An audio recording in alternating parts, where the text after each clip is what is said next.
Avec 57% de dépenses publiques en France, la maîtrise de ces dépenses évidemment est un enjeu absolument essentiel. Le groupe service public représente plusieurs centaines de personnes au sein de la DFCG et il y a complètement sa place.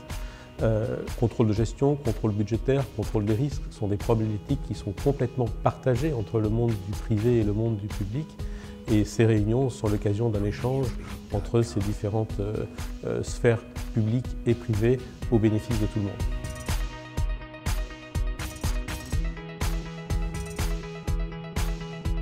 Alors, les contrôles sont effectivement un sujet extrêmement important dans la mise en œuvre de la nouvelle gestion publique. C'est un point sur lequel doivent se concentrer à la fois l'État et les établissements publics.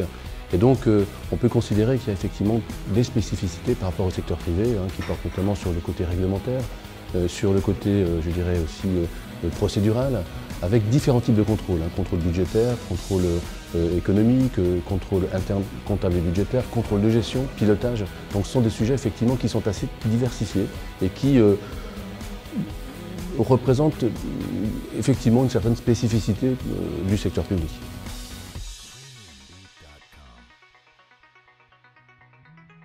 Mon troisième message revient à vous dire que nous sommes bien tous sur le même bateau. C'est l'ensemble de la sphère publique qui est concernée par l'effort d'économie. Cette exigence doit être partagée par tous, alors que les pratiques sont, sans doute, encore assez hétérogènes et que les règles budgétaires et comptables sont adaptées aux spécificités de chacun.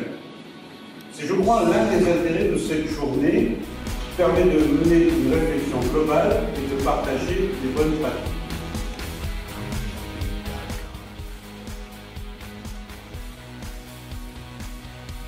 Le système d'information financière Cegid accompagne notamment sur les phases de contrôle importantes qui sont nouvelles, le contrôle interne budgétaire, le contrôle interne comptable et évidemment sur toutes les fonctions de reporting associées à l'activité financière pluriannuelle, totalement nouvelle dans les opérateurs, et puis bien évidemment la soutenabilité financière qui est traduite par l'un des éléments clés, c'est la situation patrimoniale et la situation en temps réel de la trésorerie.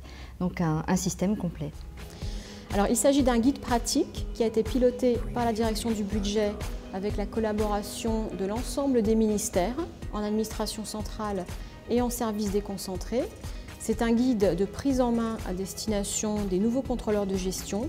Il rassemble un certain nombre d'exemples et de tableaux de bord sur la fonction contrôle de gestion, fiches de poste, éléments de professionnalisation et de méthodologie disponibles sur le site de la performance.